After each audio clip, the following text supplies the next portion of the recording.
complete sine wave is equal to one rotation of the shaft, and that the maximum acceleration is measured here, the maximum velocity here, and the maximum displacement here at the top of the sine wave.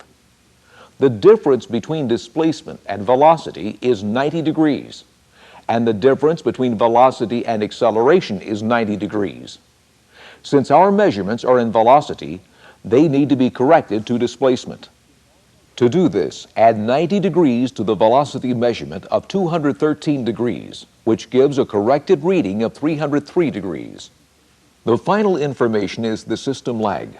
System lag, or the lag angle, is the difference between the actual unbalanced location, or heavy spot on the rotor, to the location as measured by the sensor, or the high spot. The amount of system lag is determined by the relationship between running speed and system resonance.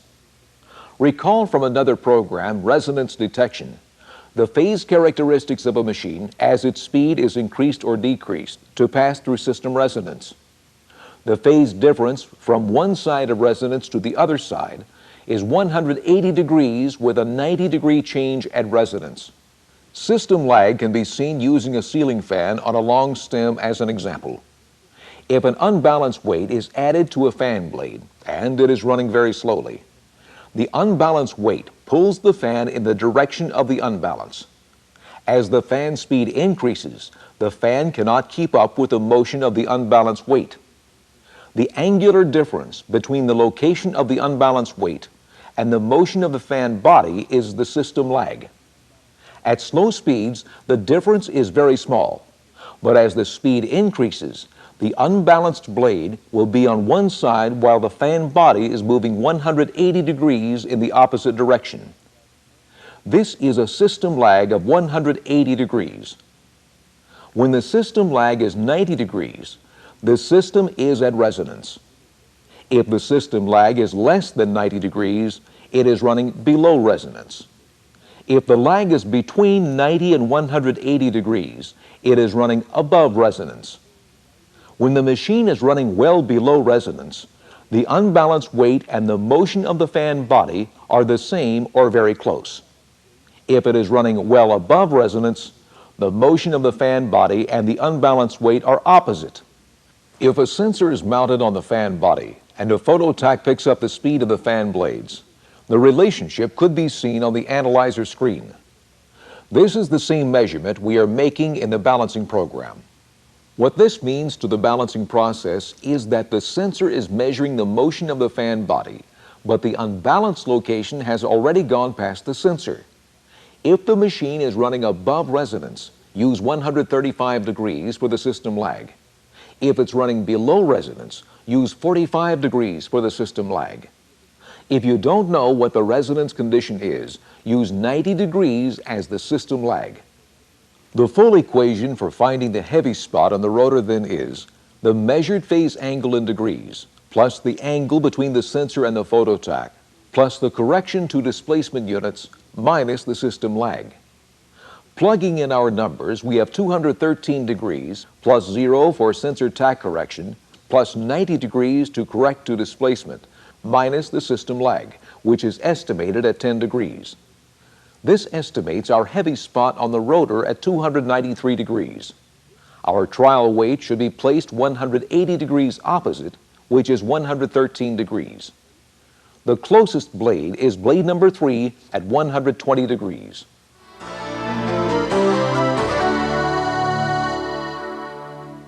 A reasonable weight of about 2 ounces should reduce the vibration at the outboard end considerably. The actual weight, including the welding rod, is 1.8 ounces. Be sure to follow the manufacturer's recommendations for weight locations and mounting methods. This trial weight amount is entered in the analyzer along with the location and measurements are made. The measured results show that the outboard points are only about a third of the reference run data, and the inboard points have been cut by half. The analyzer now asks for correction weights of 2.05 ounces on blade number 3 and 0.53 ounces on blade number 4. The trial weight is removed and replaced with 2.1 ounces on blade number 3 and 0.45 ounces on blade number 4. Measurements are made, and the resulting data is shown here. Now the analyzer wants 1/4 of an ounce on number 4 and 0.18 ounces on number 5. But the previous weights need permanent welding, so they are welded. The amount of rod used for these welds must be entered in the program and their effect measured. These permanent welds did in fact reduce vibration further. The next trim weights are 0.1 ounce on blade number 4 and 0.25 ounces on blade number 5. The results of this run now have all points at less than 0.1 inch per second, which is within tolerance. The balance job is stored and the machine buttoned up and put back online. Let's compare this balance job with the previous one. Both were belt-driven overhung fans. One had satisfactory results and one did not. Unbalance took the blame for the cause of all the vibration in both fans. In reality, only a part of the vibration was due to unbalance. One fan had pre-balance checks performed on it, and problems other than unbalance were found. When the serious problems were corrected, the unbalance was easily removed. Ensure success. Use the pre-balance checks and correct any other problems prior to balancing. Two-plane balancing is more complicated than single-plane balancing, but is still a straightforward procedure. Here we will balance a hammer mill that pulverizes grain. Again, we will estimate a trial weight location that will reduce the vibration and not drive it up. And we will take a look at the steps to perform a couple balance. There are 3 conditions that may require at least a two-plane balance. Recall from the fundamentals of balancing that when the width to diameter ratio is less than a 1:4 ratio, it will usually require a two-plane balance. A second condition is when the phase data indicates a dynamic unbalance. And the third condition is when the rotor cannot be balanced using a single weight plane. Let's take a look at this hammer mill, which is one of 4 sharing the same concrete base. It is direct driven by a 150 horsepower motor, turning at 1200 RPM or 20 Hertz. The rotor has 12 discs with 6 pins through them. A free swinging hammer hangs between each disc on the pins. As the rotor spins, centrifugal force keeps the hammers extended. Each hammer has a spacer that prevents it from hitting the hammers above or below it. The hammers and pins have just been replaced, and the unit needs a routine balance. The hammers are various weights, and the ends are color-coded for each row. The balance weights are washers and various size spacers that must be mounted at the ends of the pins in the last space. This means the spacer must be exchanged for a size that will fit with the balance weights, and its weight must be allowed for when calculating the weights. The discs are about 24 inches in diameter, and the total length from the first disc to the last one is about 24 inches. This means the width to diameter ratio is 1:1, indicating a two-plane balance is required for the best results. The vibration data from the pre-balance check has a primary peak at turning speed indicating unbalance. The waveform data is sinusoidal, confirming an unbalanced condition. The highest amplitudes are in the horizontal direction, 0.235 and 0.6 inches per second. Other problems are minimal in the vibration data. The walk-around inspection revealed no other problems. The bump test shows a distinct peak at turning speed, indicating the machine may be running at resonance. However, the bump test for all the points had the same discrete peaks. The decision was made to proceed with the balancing, but to be alert for other symptoms of a resonance condition. The reflective tape is applied on the shaft at a position in line with one of the pins. This pin is the 0 angle on the rotor. It will be the discrete weight position number 1. The rotor turns this way, so the next pin is position number 2 at 60 degrees. The next is position number 3 at 120 degrees, and so on. Both ends of the rotor will be marked. If your program does not have the capability of discrete weight positions, use the angles and the split angle option to specify the available angles for weight placement. 2 sensors or measurement points are required for a 2-plane balance, but here 4 are used, and the program will minimize vibration on all the points. The sensors are installed on the mill and will not be moved during the entire balance job.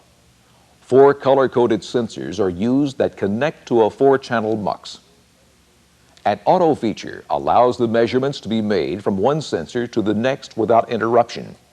The phototac is placed on the mill so that the light beam strikes the leading edge of the tape when the tape is directly in line with the sensor.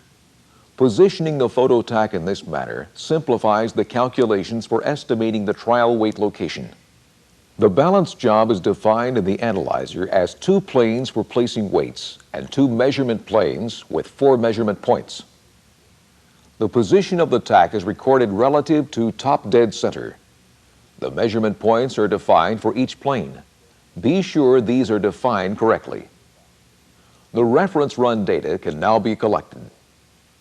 As the data is collected, watch the phase data.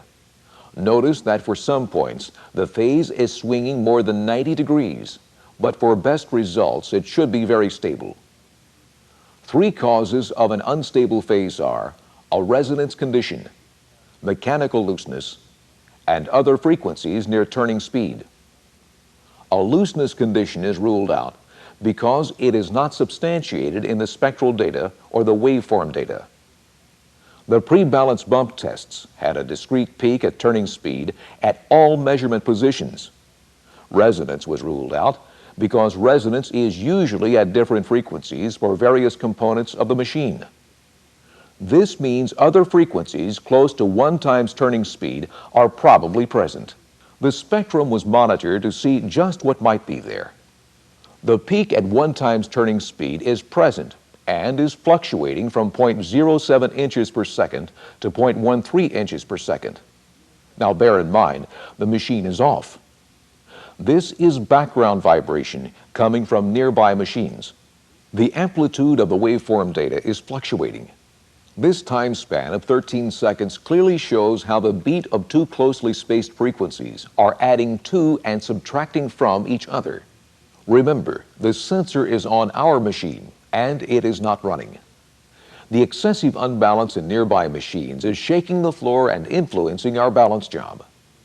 Since the speed of these machines is off somewhat from ours, the peak of vibration due to unbalance is not phase locked with our machine, causing the walking phase. The phase measurement uses a bandwidth filter around the 1 times turning speed and includes all the energy in that bandwidth. A solution is to turn off the nearby machine while making our measurements. It does not have to be stopped, just slowed enough that its unbalanced energy is not included in our bandwidth. If the nearby machine cannot be turned off during our measurements, the balance solution will vary and the balance job will be unsuccessful to a large degree. Operations agrees to shut down the offending machine for 2 minutes during each data collection. Now the reference run data should be taken again so that it will reflect the condition of our machine. The nearby machine is turned off, and when it has slowed to about 1,000 RPM, the new reference run data is collected. This data is steady and looks reasonable. Reviewing the data, there is about a 90-degree difference from the horizontal to vertical direction at each bearing location, and both ends of the shaft are moving about the same direction. The next step is to place a trial weight in plane 1 and measure its effect on the measurements on this end, or the primary effect, and the effect on the opposite end, or cross effect. We want to estimate the trial weight location so that it will reduce the vibration and not increase it. The reference run data for the inboard or plane 1 side has the highest vibration in the horizontal direction at 130 degrees. Correcting for velocity, we add 90 degrees to the reading. This puts it at 220 degrees. Since the phototac is in line with the horizontal sensors, there is no adjustment required. The machine is running just above resonance, so we subtract 100 degrees as the estimated system lag, which puts the estimated heavy spot on the rotor near 120 degrees. The trial weight should go 180 degrees opposite, or about 300 degrees. The pin closest to this is pin number 6 at 300 degrees. It is estimated that 3 ounces of weight will be sufficient to influence the rotors so that correction weights can be calculated. Pin number 6 is removed, keeping all the spacers and washers in order, so they can be put back in the same location without affecting the rotor balance. Weights and spacers are weighed, subtracting the existing spacers for a target net weight of 3 ounces. The actual net weight is 3.4 ounces. The trial weight is installed, and the hammers and spacers are reinstalled in the same order. Then the machine is ready to start up to measure the effect of this trial weight. The adjacent machine is turned off and trial run 1 measurements are made. It is important to watch the phase for steadiness. The inboard side is much lower in amplitude, but the outboard horizontal still needs to drop substantially. The trial weight was at the right location and about the right amount to reduce the vibration at all points. Since it did so well, it will be left on for trial run number 2, while another trial weight is added on plane 2. We use the outboard horizontal measurement to estimate the trial weight location. The reading of 11 degrees plus the correction for velocity minus the lag of about 100 degrees is about 0 degrees. This is the estimated heavy spot on the rotor. 180 degrees opposite is the location of the correction weight. The pin at 180 degrees is pin number 4. 2 ounces is selected as this trial weight amount. The pin at position 4 is removed and the weights are weighed, making allowance for the existing spacer. The new weight is installed, giving a net effect of 2.05 ounces in plane 2. Record this trial weight in the analyzer. Since the first trial weight is left on, it must be included in the trial run 2 definition. The machine is started and the results are measured.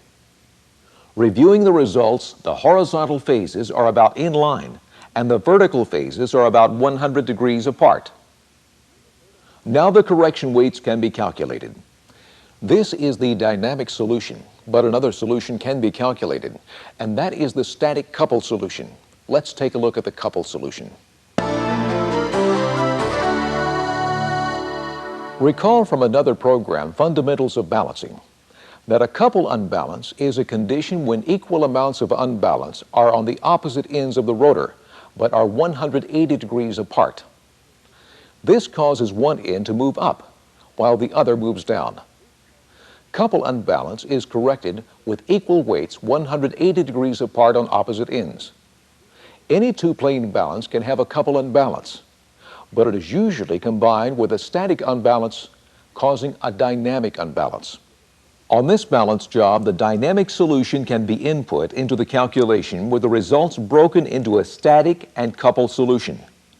The static solution is 1.54 ounces at 302 degrees. This static weight can be placed in the center of the rotor or split with half the weight at each plane. The couple solution is 1.62 ounces at 29 degrees on plane 1 and 180 degrees opposite or at 209 degrees on plane 2. This can be especially helpful on wide overhung rotors, where the rotor may be statically balanced, but when it is spun up, the outboard end tends to pull, causing a wobble and excessive axial vibration. This occurs because there is a heavy spot on the outboard end, but it is offset with an equal amount on the inboard side, keeping it statically balanced. This condition is corrected with a couple balance, placing equal amounts on both planes 180 degrees apart. Remember that a coupled balance solution can only be calculated with a two-plane balance procedure. Let's return and finish the two-plane balance job.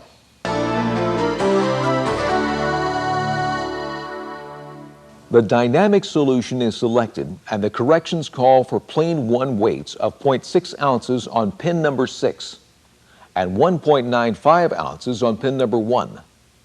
The plane 2 corrections are 1.81 ounces on pin number 5 and 0.66 ounces on pin number 6. The pins are removed and the correction weights are added. The actual applied weights are recorded in the analyzer. A check is made to verify that the correction weights are on the right pins and the trial weights have been removed. The machine is started and the nearby machine is turned off. The correction weight measurements are made and the results are reviewed. The amplitude of all points except the outboard horizontal are within spec, less than 0.1 inches per second. Notice that there is nearly a 180-degree phase difference between the horizontal and vertical measurement at each bearing location. The trim weights are shown here. Remember that these calculations are based on leaving the previous weights on. The trim weights are installed on the rotor and recorded in the analyzer. The machine is started and the nearby machine is turned off. The measurements are made and all points are less than 0.07 inches per second. The phase may not be as steady as in previous runs because the force of unbalance is so small that other forces such as mechanical looseness may be more dominant, causing shifts in the phase data. The tolerance check shows the starting measurement, the final, and the percent of the balance specification. Notice that all the points are less than 65% of the target spec, indicating a successful balance job. Store the balance job in the analyzer and collect after-balance vibration measurements. The before and after spectral plots are shown here for all the hammer mill points. Notice the improvement in the one-time shaft turning speed peak. A close look at the inboard bearing data after the balance is complete shows a lot of energy in the higher regions with families of peaks. This is a bearing problem which has been masked by the amplitudes of the unbalanced peak, but is now very evident.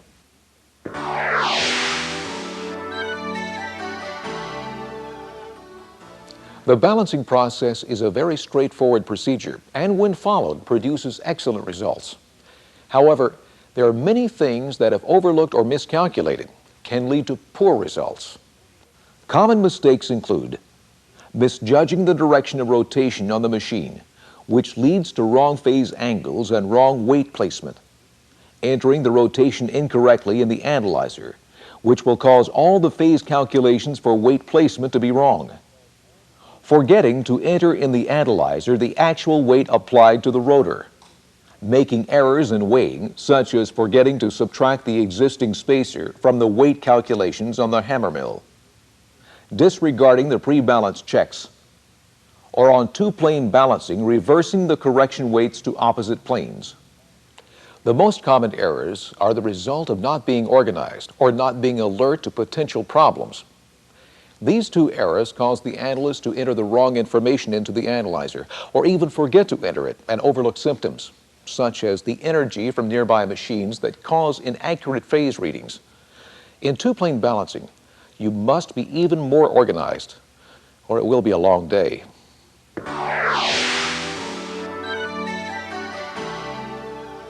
Field balancing produces excellent results when care is taken to ensure that unbalance is the root cause of the problem and that other problems have been corrected. Use the 7 pre-balancing checks to qualify the condition as unbalance and correct any problems that will influence the balance results. Check the spectral data for multiples of belt frequency that may be near 1 times turning speed.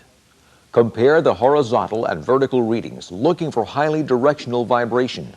Make a walk-around inspection, identifying and correcting structural problems before attempting to balance the machine. Determine the resonant frequencies with a bump test, or monitor the coast down to pinpoint the system resonance. Then estimate system lag and use it to your advantage by determining where to place a trial weight that will reduce vibration rather than drive it up. Check and correct belt problems before balancing. Balancing cannot correct problems induced into the system by poor power transmission. Overhung fans may require a two-plane procedure to remove the couple unbalance and minimize axial motion. Two-plane balancing is